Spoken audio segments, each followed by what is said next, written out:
All right, what's going on, guys? It's Luke here. Today, we're going to break down the market. Today is April 2nd, 2026. If you guys see my trade recap, you already seen this trade that I took here, the executions right here.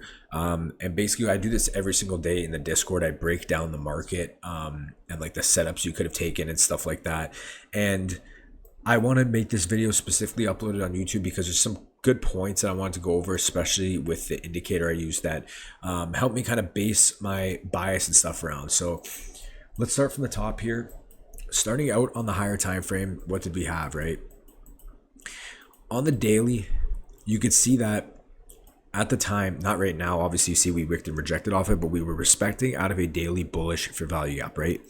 Going over to the 4 hour, obviously if we put this back, you could see at the time we were respecting OTE of this 4 hour, so I was expecting a move back up, especially because we had an unfilled 4 hour right here and an unfilled 4 hour right here. I want to see price come up and rebalance a little bit of this.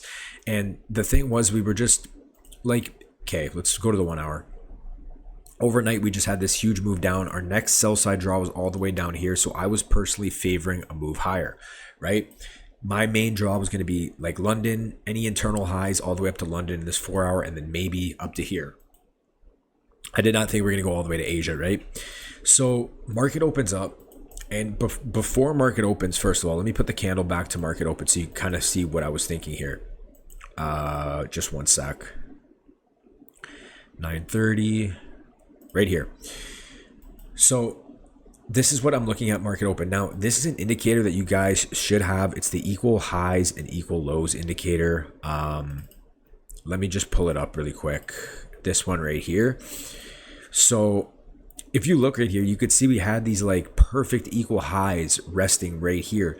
So I was like, okay, price is probably going to be drawn towards these, especially in line with the bullish bias. Again, we have a higher time frame bullish bias. We have London high, an unfilled 4 hour above. We're delivering and respecting at this time out of this 15-minute bullish fair value gap.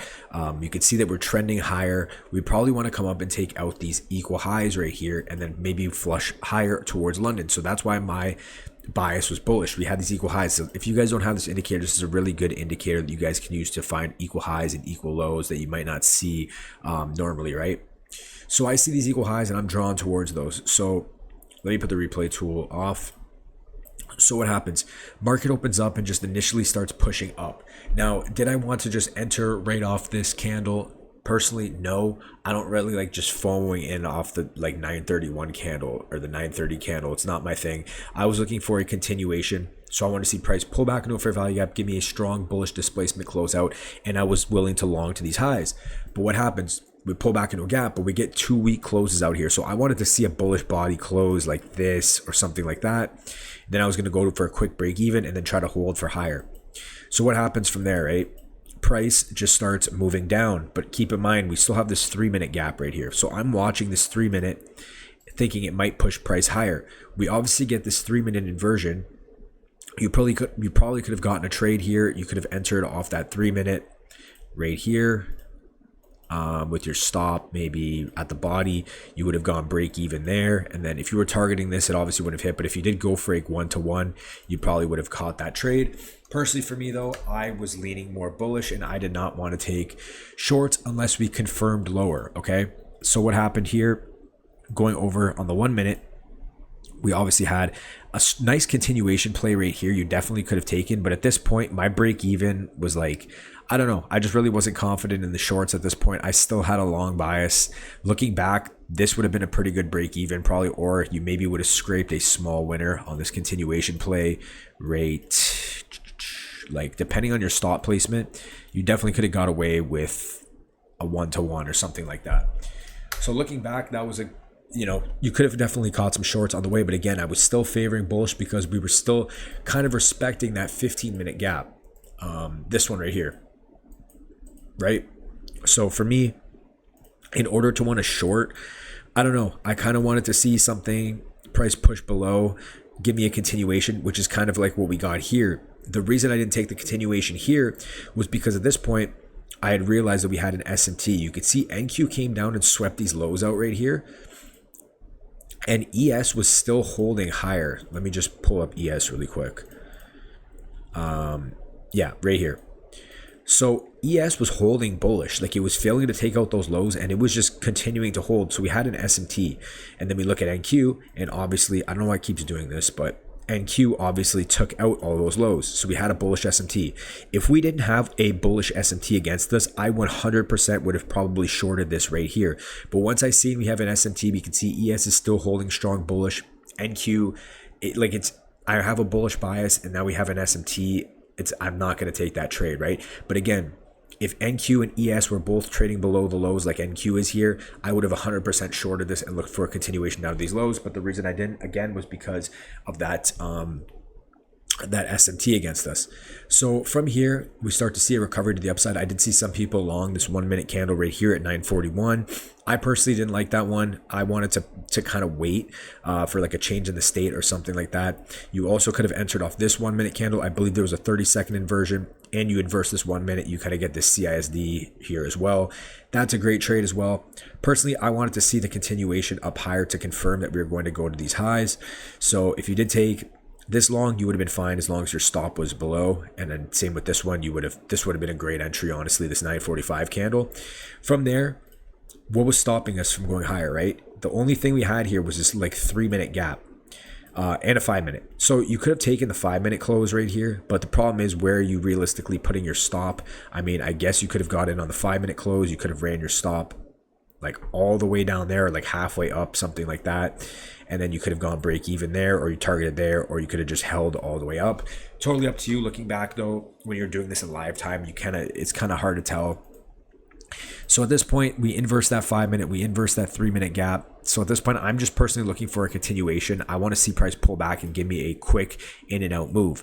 Again, we left this high now from market open right here on this 931 candle, because as you can see right here, 931 candle, and now we have these equal highs. Again, using this indicator, we can see that we have these equal highs, and now we have this high. So now we have kind of like two equal highs and a relative equal high. We have draws and liquidity higher. So what does price do? Price comes up, taps in this 2 minute gap. We're looking for a continuation model. Again, what's the continuation model? Have a draw on liquidity, in this case above, because we're looking for longs. Price pulls back into a gap, and now out of the gap, what do we want? Displacement or an inversion. We get a nice displacing candle, closes above these bodies, confirming that we likely want to go higher. So I take the trade there. I went break even as soon as this candle started to push higher above these newly put in wicks. I didn't want to go break even right here. Because I had conviction in this playing out higher. So as soon as these wicks get put in and we start trading above it, I go, and then I get out pretty much right at these equal highs, and that was it. And then other than that, guys, there really wasn't any other entries that I would bother to take. And then we tapped Asia high and we just started consolidating. So the only thing really, I'm going to go over the entries, but you could have obviously held higher. You could have held for London. You could have held for CE, the 4 hour. I'm pretty sure no one held to Asia, but did you really think it was going to go that crazy? Again, I did have a bullish bias, but with how this market's been and how it's been like making small moves, I did not want to get caught up on, the final trading day of the week and try to do something like hold a runner and then get stopped break even when I could have just gone off the low hanging move. So I just took my piece and I got out. So these are the trades you could have taken today, right? Again, we use the indicator. We see that we put in those equal highs right there. I don't know why they're not popping up right now. Hold on. One sec. Okay, now they're not popping up, but whatever. Anyway, we see price push up, no entry there on that retrace. Again, for shorts, you probably could have taken this 3 minute short right here. You would have gone break even or gone for a low hanging move, like for a 1-to-1. This isn't bad. Personally, I was just favoring bullish. We just left this relative equal high with these two equal highs right here. So personally for me, I was favoring the move higher. There it is on the 1 minute. Okay. From there, price comes down. Again, I don't think this was a bad short right here. You would have either gotten break even or hit a small win on that one. This is the 938 candle. From there, you could have longed this 941 candle. I personally wasn't a fan of this. I wanted to see, like I said, a CISD. This was a great entry, 945 candle. I personally I don't know. It kind of just took off on me, and I was being a little bit picky with my entries, but this was a solid trade. 30-second inversion, 1 minute inversion, CISD. This is a great trade. You could have gone break even up here and then just continue to hold. And then this was the play that I took off the 2-minute gap. Nice displacement, literally a textbook continuation. But again, lots of entries today, guys. If you did have that bullish bias, again, if this SMT wasn't against us, I would have been definitely willing to short. But again, bullish bias, bullish SMT. I was just favoring longs all day, and it ended up paying off having that bias. So again, guys, I think you guys will benefit really from using this indicator, equal highs and equal lows. That helped me form the bias. Not form the bias, but it helped me stay confident in the bias that we were going to come up and take out these highs and then continue to deliver to the higher time frame draws, which were up here. So that's it for me, guys. Hope you guys enjoyed this video. Code LukeX50 at Alpha for 50% off. It ends tonight, and that's it for me. We'll be back with a weekly outlook and some videos this weekend, and I'll talk to you guys later. Peace.